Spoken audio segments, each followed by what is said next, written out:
бір адам Рождество мерекесіне үйіне оралуға дайындалып жатқан жойғыш ұшақты басқарып келе жатты. Ұшу-қону жолағынан көтерілген бойда әуежай шамдары кенеттен сөніп қалды. Бірақ ол адам онша мән бермеді. Ол тек дросельді алға басып, ұшақты аспанға жоғары көтерді. Шамамен 1 сағат үздіксіз ұшқаннан кейін кенеттен жарық жыпылықтады. Радио және навигация жүйесі істен шыға бастады. Ол оларды қолымен түртті, бірақ ештеңе көмектеспеді. Ол пайдалану нұсқаулығын тез ашып, ішіндегі қадамдарды орындады, бірақ аспаптар жауап бермеді. Сондықтан ол басқару мұнарасына көмек сұрады, бірақ жауап болмады. Баяу ол бағытынан ауытқып кетті. Енді оның ұшағы мұхиттың үстінде ұшып бара жатты, ал отыны таусылып қалды. Кенеттен оның алдында қалың тұман пайда болды. Ол отынды мүмкіндігінше үнемдеу үшін бірден баяулады, бірақ көп ұзамай ол үмітсіз сезіне бастады. Мұхитқа құлап кетуі мүмкін деп ойлап, ол құрбысына соңғы хат жазды. Ол берілмек болған кезде кенеттен екінші дүниежүзілік соғыс ұшағы пайда болды. Ұшқыш қанаттарын қағып сигнал беріп жатты. Сол ұшқыш өз жағдайын түсінді. Ол адамның адасып, жанармайы таусылып қалғанын түсінді. Ол дереу қонуы керек екенін білді.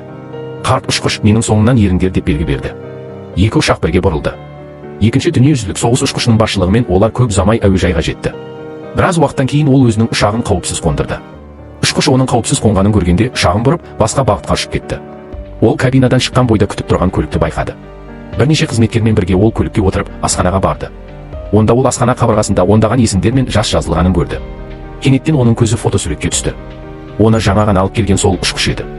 Ол бірден қызметкерлердің бірінен бұл туралы сұрады. Ол бұл мұндағы ең батыл ұшқыш еді. Әрбір тапсырмадан кейін ол жалғыз ұшып, жоғалған ұшақтарды іздеп, оларды базаға қайтаратын, себебі тұман мұхитты жиі жауып тұратын, және көптеген ұшақтар жолдан адасып кететін деді. Мұны естіген адам, бірақ сол ұшқыш мені осында алып келді деді. Қызметкер таң қалып, бірақ бұл ұшқыш 1943 жылы Рождество қарсаңында мұхитқа құлады деді. Сол оқиғадан бері 14 жыл өтті деді. Сол сәтте ер адам есеңгіреп қалды. Ол тағы да ұшақтың дыбысын естіді. Ол сыртқа жүгірді, бірақ ештеңе көрінбеді.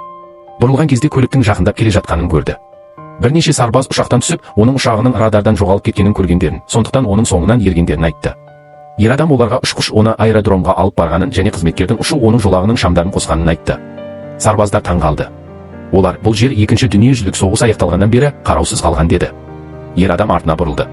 Бірнеше минут бұрын тіршілікке толы болып көрінген асхана қазір қираған, сынған және құлаған күйде болды. Ол тілсіз қалды. Енді ол ұшқыштың оны құтқару үшін періште ретінде келгенін түсінді. Адасқан ұшқыштарды дұрыс жолға бағыттап, олардың өмірін сақтап қалатын адам. Ол аспанға қарап, сол ұшқышқа алғыс айтып, аман есен оралды.